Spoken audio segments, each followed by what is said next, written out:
All right, well, good afternoon, everyone. Welcome to our July 28th, 2021 TNRD public information session today regarding the fires throughout the Thompson-Nicola Regional District. It's 2 o'clock now, so I will get started. I'd first like to acknowledge that we connect with many First Nations communities across our vast regional district today, and we are located on the Tecumseh territory, situated within the unceded ancestral lands of the Secwepemc Nation. The TNRD really appreciates the partnership that we have and respect the beautiful territory and land in which we gather today.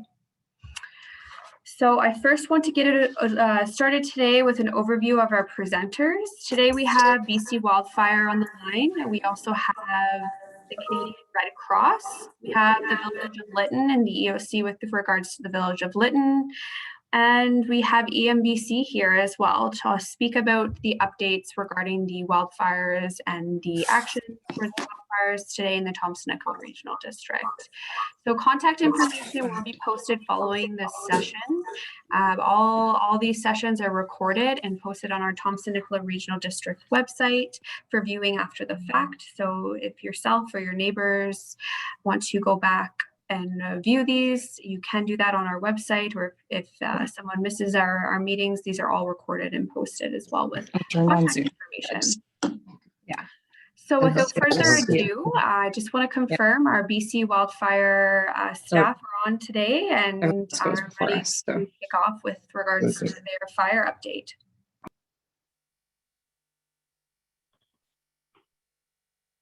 Hi there, yeah, it's Fourth Tower, so I'll be giving an update on the Sparks Lake complex when we're ready to kick it off.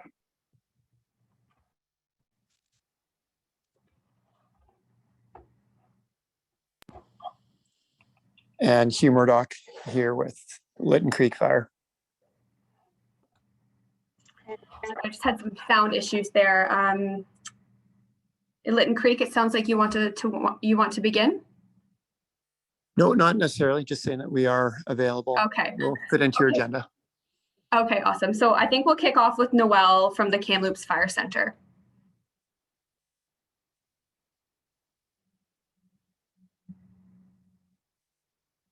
Is Noelle there? Okay, we can come back to Noelle. Is Shannon here with White Rock? Hi, yeah. Hi, Shannon. Okay. Thanks for having me today. Can everyone hear me okay? I can hear you, yep. Excellent. So for the White Rock Lake wildfire, we do have an increased size estimate today.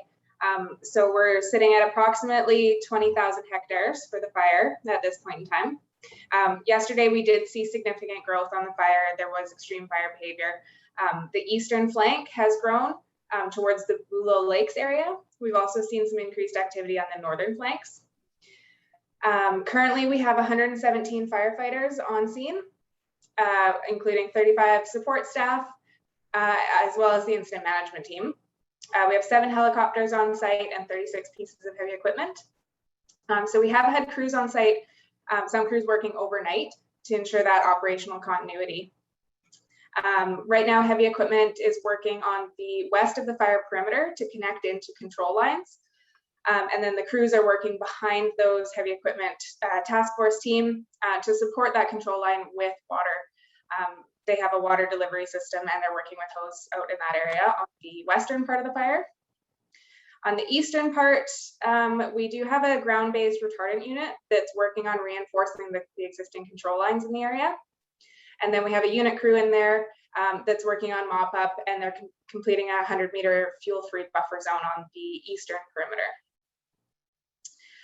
We also are we have crews working on a planned ignition operation. Updates that we've been getting from the operations staff in the field say that it's currently going well. I think the last update was that it was around 30 to 40% done complete for the day. So they'll be working on that into the afternoon as long as conditions on site remain favorable. So that's helping on the eastern flank to gain some containment, and which will really help that portion of the fire. And then those crews are being supported by air as necessary. So we have seen extreme fire behavior on the White Rock Lake fire. And we are expecting moving into Thursday and Friday and into the weekend to see some subtropical moisture. We might get some thunderstorms and dry lightning in the area.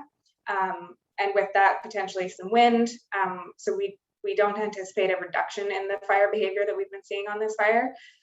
It is quite possible that we're going to be seeing some growth in the east and the northeastern perimeters of the fire over the coming week or so. I think that's about all. Oh, I guess one other thing to add on to this is yesterday afternoon, an area restriction order was placed onto the area surrounding this fire. And so that'll be in place until October 15th, or if it's able to be removed earlier, then we will. And that's about it for updates for today. Thanks, Shannon. I'm wondering if Noelle's here. Yes, I am here. Hi, Noelle. There I am. Sorry, you guys, me and my technology. So I can talk to, well, I'll talk to you about the bigger picture of things around the backcountry closure, or the public have really been requesting one, but the reason we have not gone into a public, a backcountry closure yet is that there's a few reasons actually. The enforcement of a backcountry closure is going to be incredibly difficult to enforce. Many of our resources are already being deployed onto all the fires that are in the area and in the center. So that's a big one. If we don't have people in the backcountry, like certain people in the backcountry can also report fires to us. With it being so smoky, it's really difficult to see what's out there. So people out there are kind of some extra eyes and ears we have out there. And it really isn't a prevention tool that we really need to, it's not there. So we haven't felt the need to go into a backcountry closure. Every day we monitor and discuss. It's definitely being discussed amongst folks, and so that continues to be part of our discussion. The fires, the rest of the fires in the fire center, in the regional district, the July Mountain fire continues to be visible from the Coquihalla. It's pushing east and a bit north, so we still continue to have crews on that. I'm sorry, I'm just reading this. Right, and so Monty Lake is under the order and parts of the alert, and we still have campers coming for the long weekend. So that is that. So in the order areas and in the area restrictions is where we will focus our enforcement presence on, where we know we need to focus and deploy our resources, because resources are really thin. These are our priority areas. It's the evacuation order and alerts areas and the area restrictions. Anything else from the fire center side of things?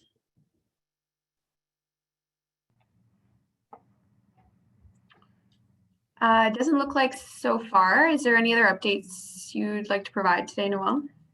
I'm trying to remember. We have so many fires in the regional district. We have the one Momich up on the North Adams. That one we continue. That alert, that order has been downgraded to an alert. So that one we continue to work with our industry partners on that one. We continually are getting reports from the public on fires. So the IA response is our priority for those ones. And thankfully we have the IMTs that are working on the larger project ones.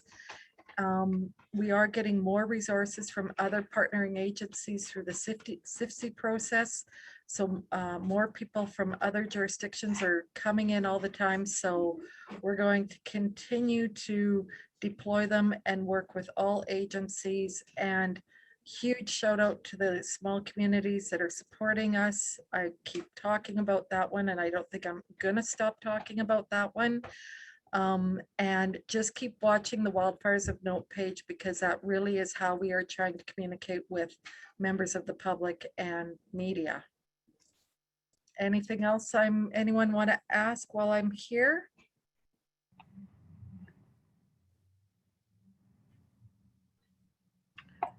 Doesn't look like it. Okay, I'll stay on for a little bit. Okay, thanks, Noel. Sparks Complex for the BC wildfire. Looks like Forest.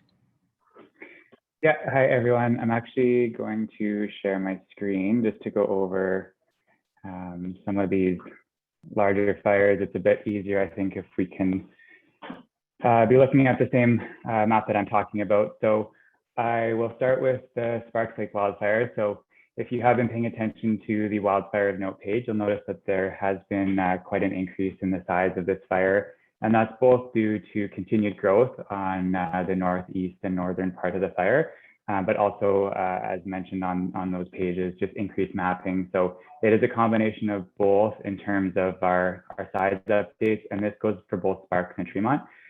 When you see a big jump in hectares, it's not necessarily that it's done that overnight. And I tried to note that on those pages. It may just be that an area of the fire was smoke-free, and so they were able to get a better track of it. And so when you see those big increases, just for everyone's awareness, it's usually inclusive of a couple of days of growth, and it's just that we're able to get better mapping and its visibility improved.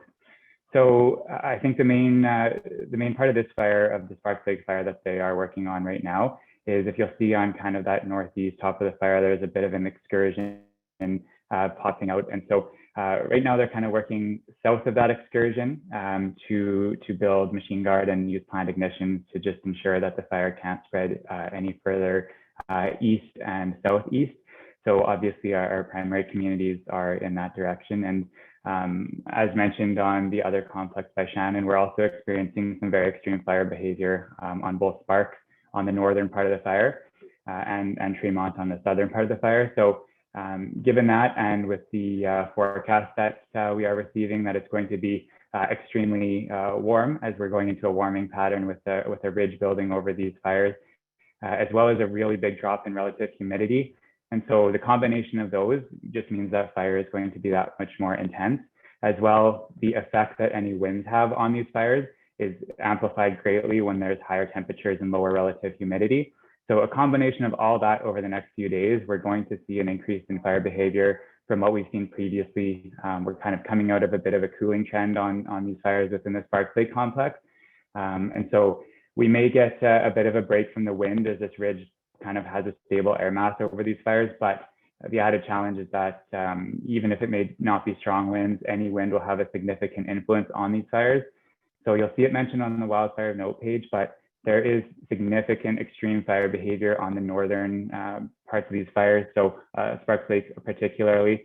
So all up in here, kind of between where the Young Lake fire is burning a bit to the north and the northern flank of the Sparks Lake fire, we're seeing very significant fire activity. There are evacuations orders in place, but we have had a few instances where people have chosen not to evacuate and have had contact with fire where they may not be prepared to deal with that. And so we've actually had to divert operational resources to those individuals.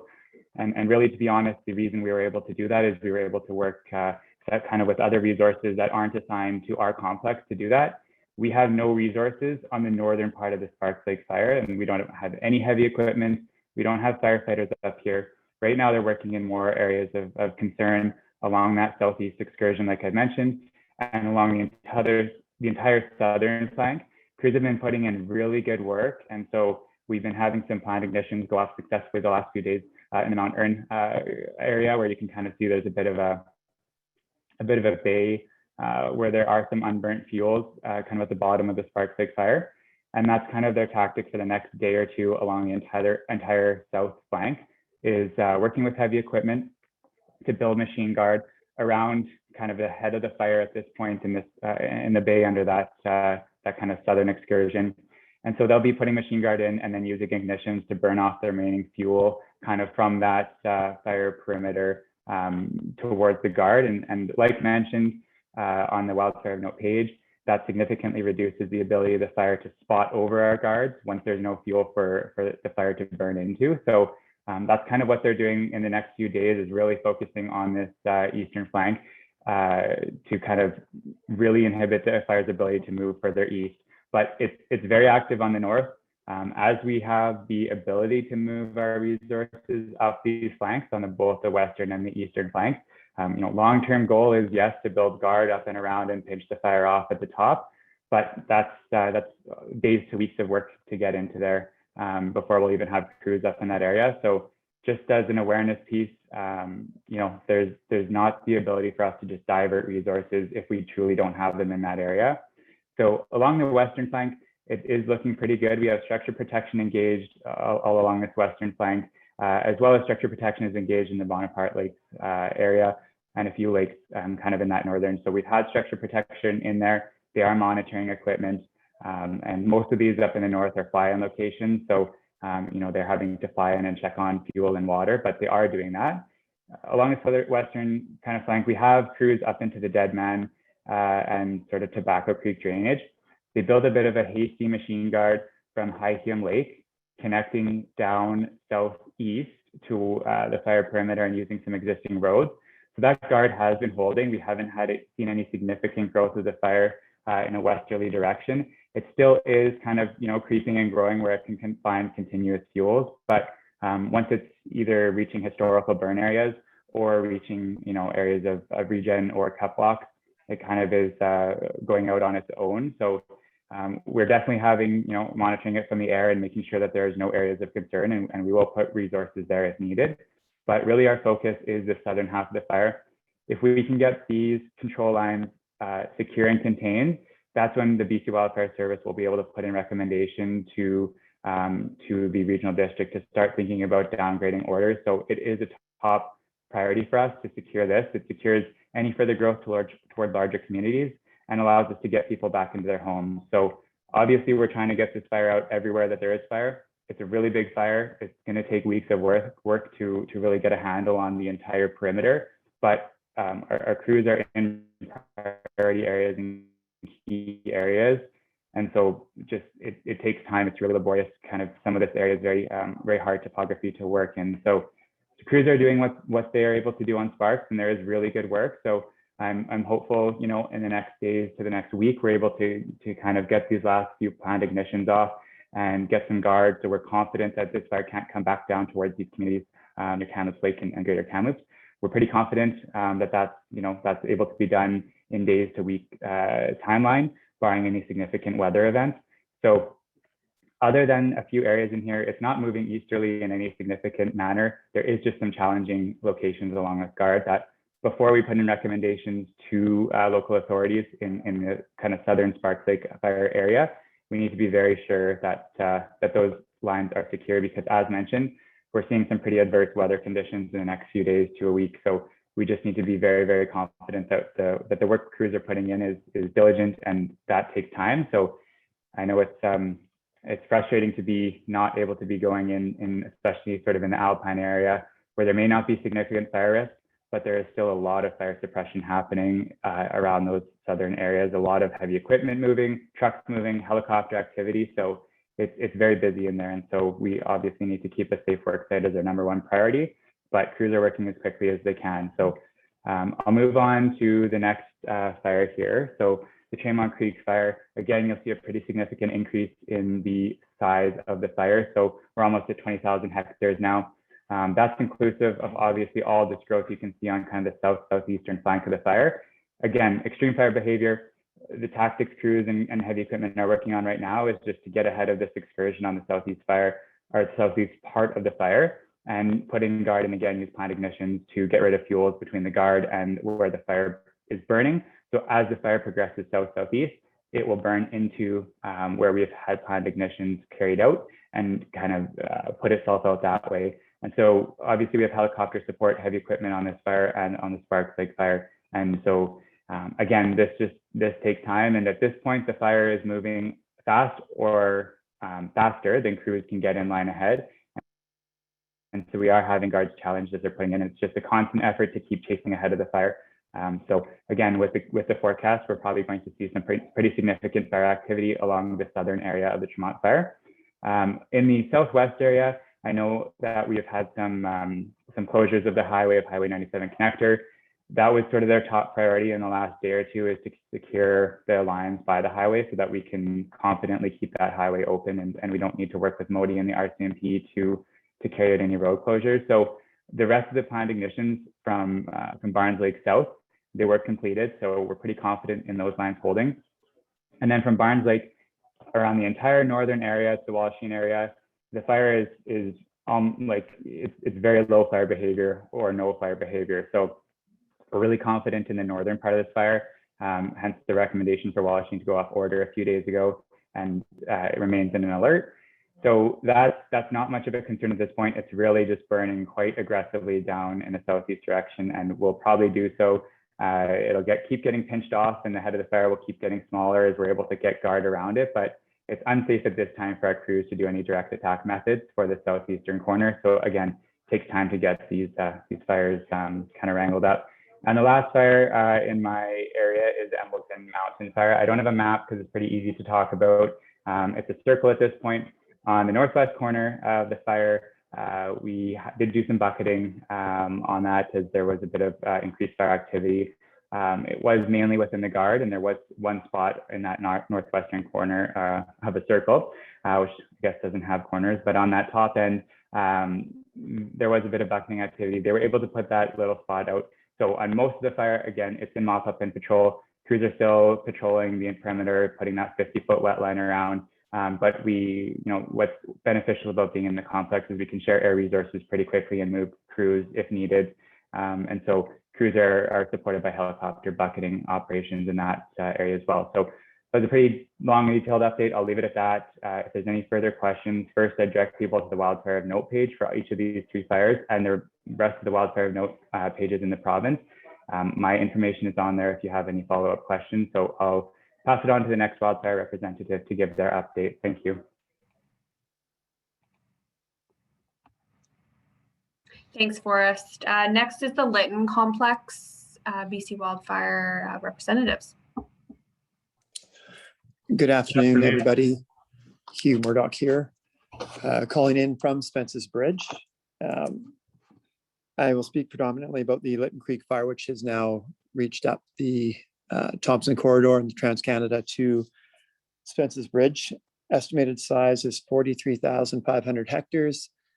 We're able to roughly map this fire every couple of days, and appreciate, like many other fires, the ability to map these fires' size accurately is challenging for a variety of reasons, and also recognizing that they're ever changing.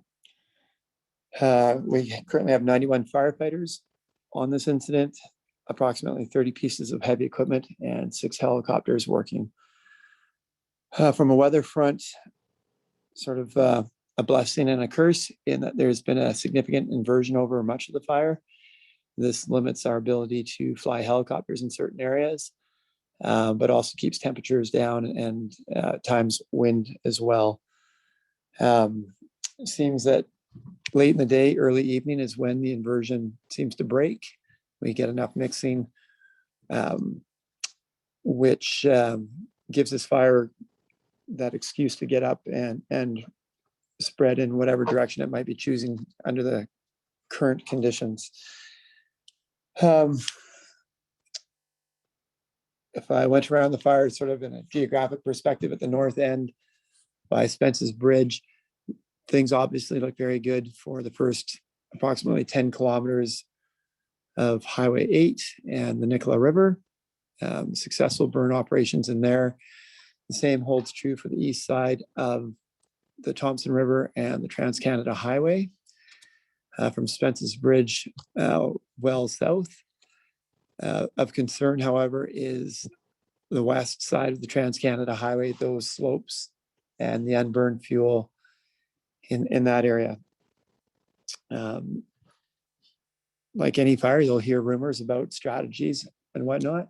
There is word of controlled ignitions. We are not in any hurry to be doing that on that piece of real estate. We are not wanting to encourage this fire to come further to the north.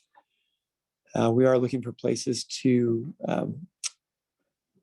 put in machine guards and hand guards at the north end, and recognizing that with the size of this fire, the opportunity to have direct attack, also with the type of fire behavior that we're seeing, it's simply put not an option. So we're having to back off some distance and work on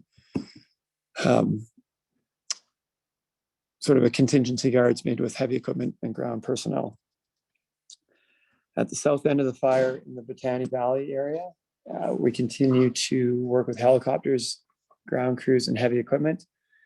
Helicopters are working to the north to slow spread in that direction. And the east flank has handline being put in for possible future ignitions in that area. If we swing around to the east flank of this fire, there is a significant power line infrastructure with wooden poles that are embedded in fairly continuous forest where there's considerable heat along a flank of roughly 20 kilometers.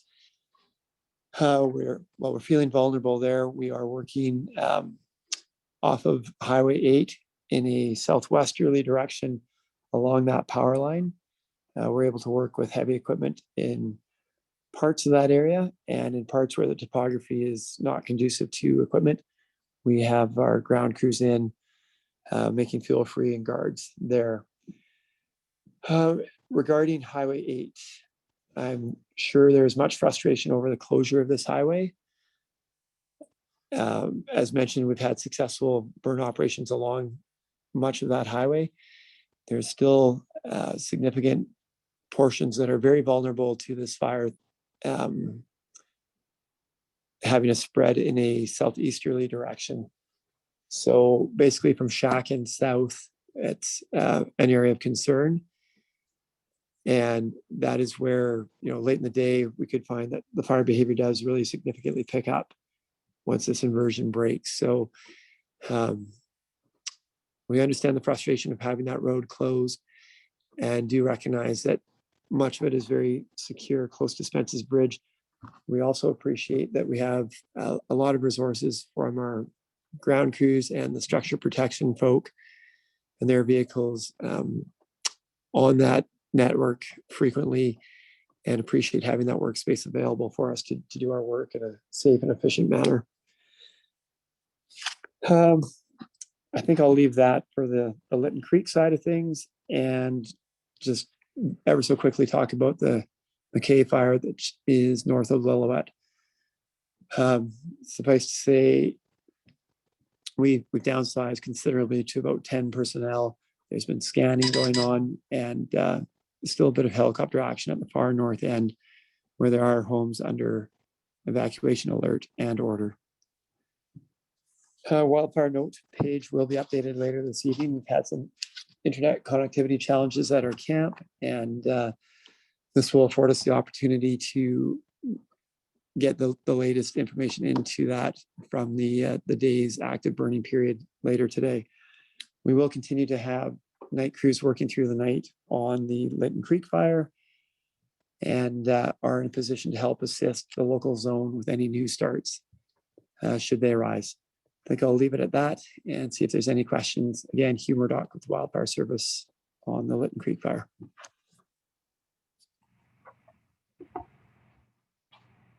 Thank you, Hugh, for that update. Doesn't look like there's any additional questions in the chat with regards to the Lytton complex. Is there anyone else from BC Wildfire who would like to give an additional update? If not, you are free to go off onto your busy days, and thanks for your time here today on our public information update. All right, with that, I'm going to move on. We have the Village of Lytton EOC here today to give a bit of an update from their perspective. Good afternoon from the Village of Lytton. My name is Irv Hyde. I'm currently occupying the role of Deputy Director on behalf of the village. We're in the final stages of preparing an information package for all impacted homeowners. And some of the things that'll be included in that information package are the importance of registering with the Canadian Red Cross. I will leave it to them to explain a little more on that. There is a resiliency center that is currently open in the city of Kamloops. It is located at number 3700 Tranquille Road. And that is open daily, I believe, from 8:30 to 4:30 p.m. Some of the things that they are looking for there is information on how to replace documents and identification, applying for employment insurance, providing mental and emotional supports, etc. This information package will also include information on how to access Canada Post Services and what to pack before returning to your residence for those residences that were impacted outside the evacuation zone. There will be safety precautions included in that. Information on water consumption, what you can and what you should not, disposing of food, and what we refer to as white goods, which is fridges and refrigerators, and so on. There will be numerous other additional resources that are linked, and their information will be in this package. So this package, once finalized here, will be available on the Village of Lytton website, lytton.ca. Anyone, and as well on Facebook. And anyone looking for further or detailed information are encouraged to contact EOC info at lytton.ca. So that's EOC info at lytton.ca. We are currently in the process of activating what we refer to as a forward operating base in the Village of Lytton with a 24-hour, 7-day presence with Team Rubicon volunteers. That is located at the Kumsheen School K-12 high school in the Village of Lytton. We're going to partner with the Red Cross, who are in the final stages of preparing or setting up a resiliency center at that location. So more to come on that. We are working very hard towards getting people that were impacted within the evacuation zone an opportunity to view the residents, and there are some other options that we're going to be providing moving forward.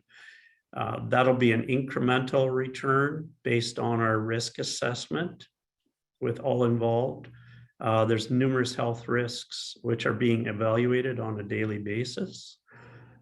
We are waiting for soot and soil sample results, which will ultimately dictate the level of personal protective equipment that'll be required for anybody entering the evacuation zone. We have, I'll carry that on a little further. Some of the options that will be, or one of the options that will be made available to homeowners impacted within the evacuation zone are a sift and recovery, potentially. That'll be an individual basis. We encourage people to register and contact the EOC to register, and ultimately so we can create a work order. We plead and ask for your patience as we are trying to expedite this as quickly and safely as possible. No one will be entering anybody's personal property or commercial property without the owner's written consent, and no action will be taken without their permission and awareness of what is proposed or offered. We have partner or engaged Lytton First Nations, and we are working very closely with them. We have a representative of the LFN occupying a seat within the EOC, so we're communicating regularly with them.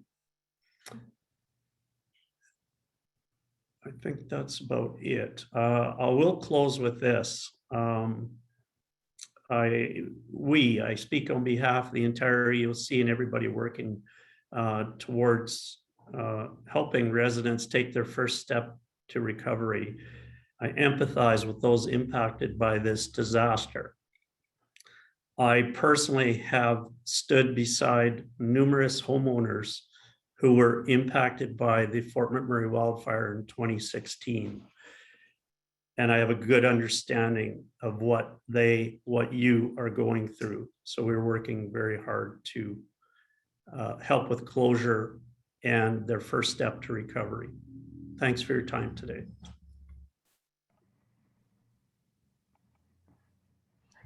Thanks, Irv. That was a really informative update from the village of Lytton. Next up, we have the Canadian Red Cross to provide an update from their perspective as well. Hi, thanks so much for having us today. I'm Alicia Dempsey. I'm the director of our emergency management program. Wanted to just provide an update on where we're at in terms of our support to date and our planned future support as well. So we've been active, as you've heard from the update from Village of Lytton, in supporting community and at various levels of government, ensuring that our support and our resources are coordinated with our partners. We have personnel on the ground, as mentioned, either supporting at various reception centers and helping to register people and ensure that they've got a place to go. In the coming days and weeks ahead, we also are working really closely with local authorities to identify areas in which we may be of assistance. So, for example, setting up and supporting at the resiliency centers is something that we're focused on. We're also looking at longer term needs and what those may be. And so, as mentioned, we are encouraging people to register with us. They can call a 1-800 number, 1-800-863-6582, and I'll put that in the chat so people can call and register with us. It allows us to understand what those needs are moving forward and how we can best support with various programming. So I do encourage everyone to please, if you've been impacted by this event, to please register. In the coming days and weeks, like I said, we'll be here looking at programming, working alongside you, and as many of you may know, we're very engaged in supporting, even from the 2017-2018 fires with long-term recovery needs. So we'll walk through this process with you and be there to support wherever those needs may be. That's all I have for now for an update, but thank you so much for having me. And again, I'll put that 1-800 number in the chat. Perfect. Thanks, Alicia. We also have EMBC on the line to provide an update from their end of things as well. Hi there, this is Kaylee Tower. I'm the Deputy Ops Section Chief in the Central Pre-Oc here. I don't have any updates for today, but we are activated fully and supporting all of the local governments and First Nations that are affected by wildfires, and I can take any questions if there are any. Thank you. Thank you, Kaylee. Next up, we have myself here with the Thompson-Nicola Regional District. I do want to start out with sharing my screen and providing an overview of our current alerts and orders. So let me do that.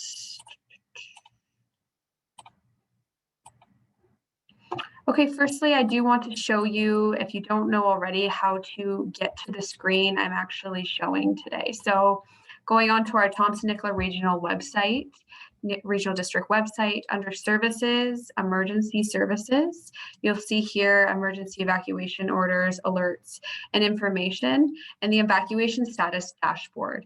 I really encourage all and everyone who are interested in the current alerts, orders, as well as all clear areas to take a look at our interactive dashboard, because this is where we are updating this consistently as well as referencing it ourselves. So I highly suggest you use this. As you can see here, and just mirroring some of the information that the BC Wildfire information officers alluded to today, we have some progression as well as some downgrades in some of our orders over the last few days. So as you can see here, the green is the areas in which are all clear. The red is the evacuation orders, and then the orange color is the alerts. So for mostly a time saver, I really suggest you go on to this dashboard and take a look at the areas you're most interested. As you can see, we have a number of evacuation orders and alerts in place.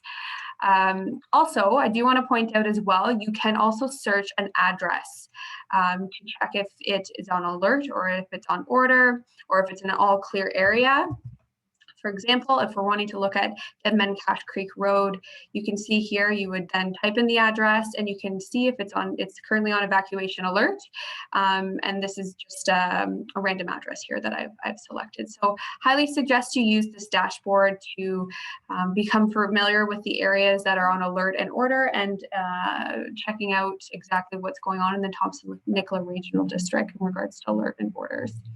We also have all of our orders and alerts posted under evacuation orders and alerts on our webpage. So I highly suggest you go on there as well to take a look at what's going on in the region.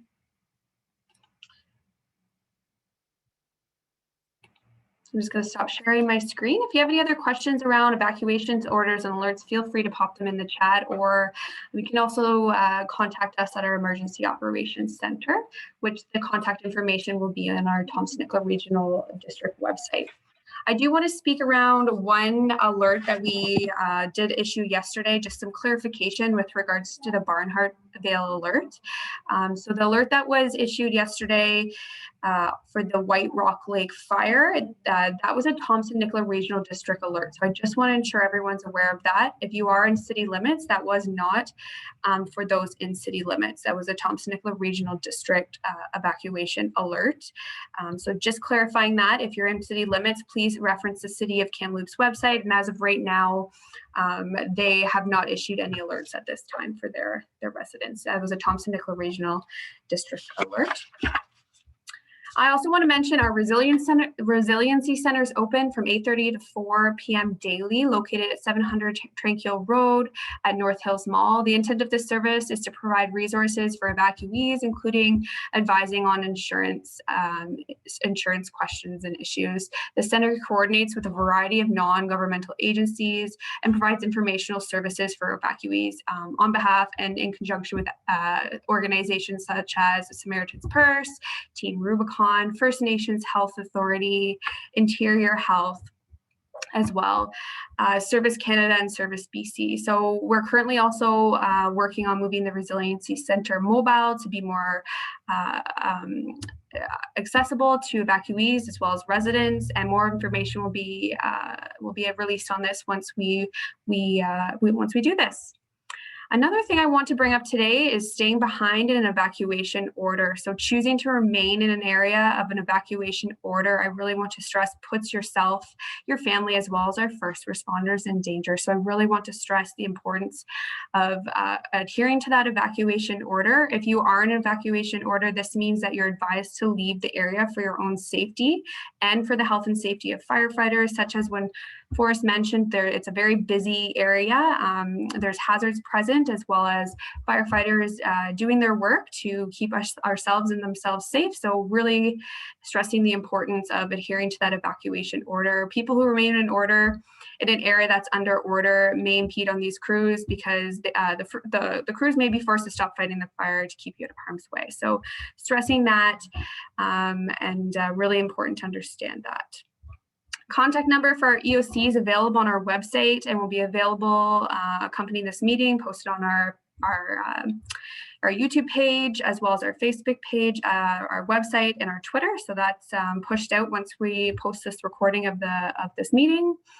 And I really want to thank everybody for all the residents who've signed up for our Voyant Alerting System. If you haven't signed up for our Voyant Alerting System, I highly suggest you do. We issue our evacuation alerts, orders, as well as downgrades through the system. You can register for your home, as well as put a pin in any Thompson-Nicola Regional District area to receive alerts based off that area of interest. So the intention to hold these meetings will be every few days on a regular basis to provide information to the public with regards to wildfires in the Thompson-Nicola Regional District.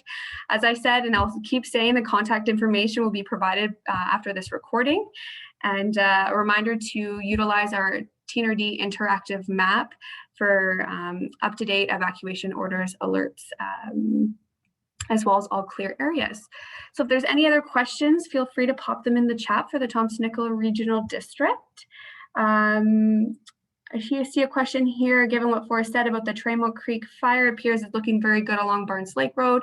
Any idea of when that will go to alert status? So again, we work at the Thompson-Nicola Regional District does issue and downgrade alerts and orders. We work really closely with BC Wildfire. So hopefully we can hear an update about the Tranquille Creek fire to adjust any alert statuses. They make recommendations to the Thompson-Nicola Regional District. So if and when that does happen, we will absolutely be posting that on our Facebook page, our Twitter, our website, our Voint alerting system, as well as in a press release. We use all those channels to communicate that out. So I really suggest you locate all those information channels and keep up to date on whatever way is easiest for you on which channel you prefer to access and receive any of those alert statuses or downgrades or orders. So if that's all the questions today, I just want to thank everybody for their participation. We will be planning another Thompson-Nicola Regional District wildfire update in the next few days, and we'll be posting that again on our Facebook page, Twitter, website, as well as a press release. Thank you, and have a good day, and stay safe.